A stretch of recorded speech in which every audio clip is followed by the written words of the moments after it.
Hello बच्चों,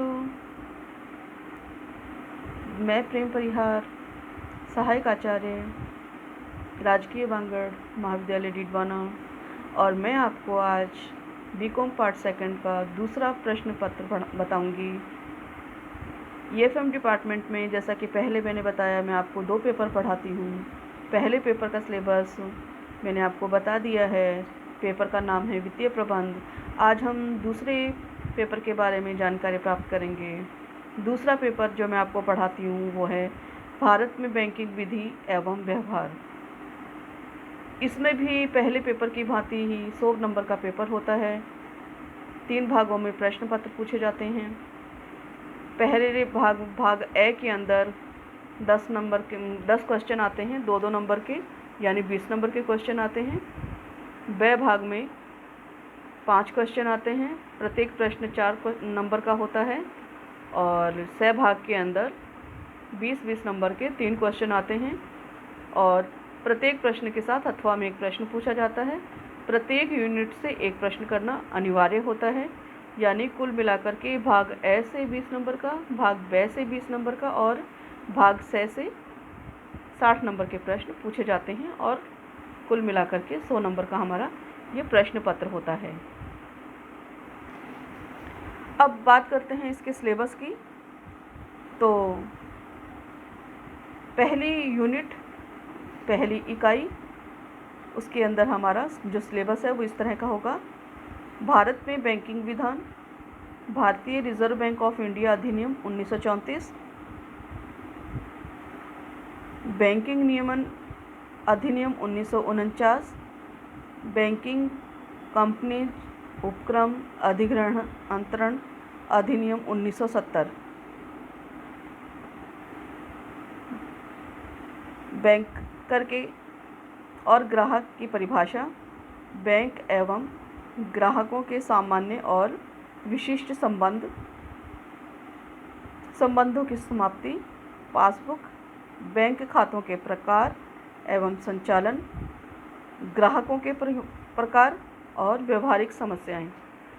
यानी कि इस इकाई के अंदर रिजर्व बैंक की स्थापना से लेकर के हमारे ग्राहकों के प्रकार तक के बारे में हम पूरी जानकारी प्राप्त करेंगे। कैसे रिजर्व बैंक की स्थापना हुई, बैंकिंग नियमन अधिनियम क्यों आवश्यक था, कंपनीज अधिनियम क्यों बना, बैंकर क्या है, ग्राहक की परिभाषा क्या है, बैंकर और ग्राहकों के मध्य क्यों कौन कौन से संबंध पाए जाते हैं, संबंध कैसे समाप्त किए जा सकते हैं, पासबुक कैसे ली जाती है, पासबुक का प्रारूप कैसा होता है, खातों के प्रकार कितने होते हैं, इनके बारे में जो जानकारी है हम यूनिट फर्स्ट के अंदर प्राप्त करेंगे। इकाई द्वितीय, यूनिट सेकंड, इसके अंदर हम विनिमय साध्य विलेख, अवधारणा एवं लक्षण, प्रकार, चेक, विनिमय बिल, प्रतिज्ञा पत्र, रेखांकन, पृष्ठांकन, प्रस्तुतिकरण, इनकी प्राथमिक जानकारी, शोधी बैंकर एवं संग्राहक बैंकर, अधिकार एवं दायित्व तथा सावधानियां और व्यवहारिक समस्याएं इनकी हैं, उनके बारे में जानकारी लेंगे। विनिमय साध्य विलेखों का अनादरण, टिप्पण एवं प्रमाणन,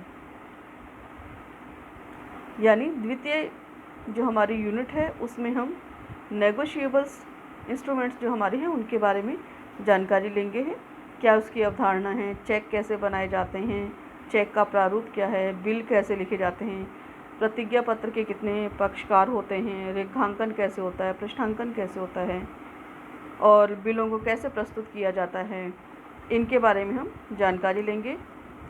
कौन से बैंक जो हैं वो शोधी बैंक का कार्य करते हैं, संग्राहक बैंक कौन होते हैं, उनके क्या अधिकार और दायित्व है, ये सब चीज़ें जो है हम इकाई द्वितीय में पढ़ेंगे। इकाई थर्ड, इसके अंदर हम बैंक कोषों का विनियोजन एवं ऋण,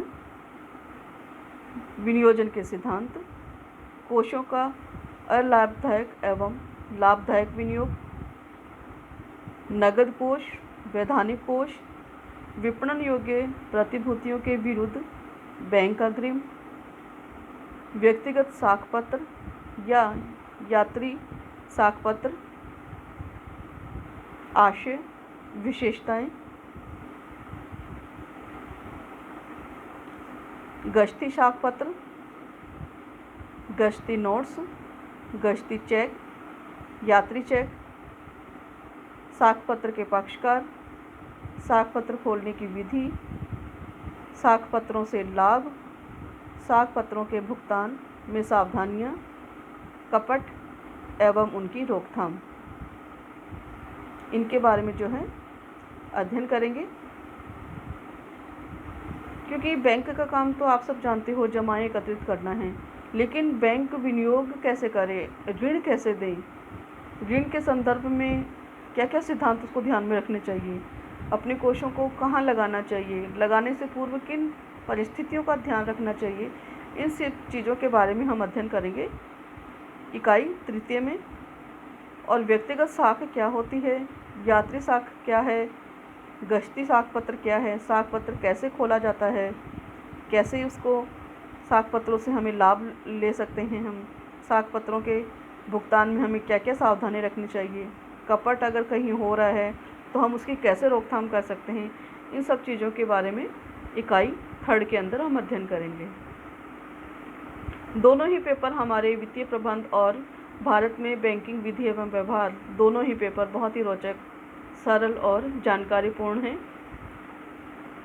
और ये जो पेपर हैं हमारे निजी जीवन में भी बहुत उपयोगी हैं, तो इनका हमें अध्ययन करना है और अच्छे से हमें इसकी जानकारी लेनी है।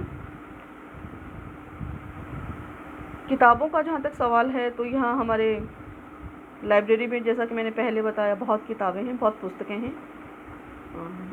जो यहाँ हिंदी मीडियम में जो किताबें चल रही है BL ओझा की भारत में बैंकिंग विधि एवं व्यवहार, इसके अलावा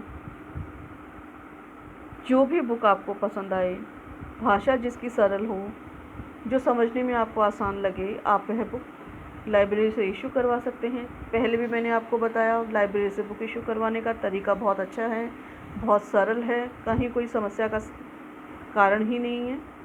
जब भी स्थिति सामान्य होती है, कॉलेज खुलेंगे, आप कॉलेज आइए और बुक्स इशू करवाइए अपनी, और आप सक्षम हैं, समर्थ हैं, तो आप पुस्तकें बाज़ार से भी खरीद सकते हैं।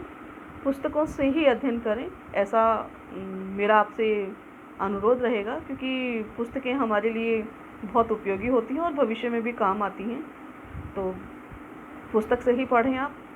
और सिलेबस मैंने आपको बताया है, कहीं कोई समस्या हो तो आप मुझसे मिलें। Thank you.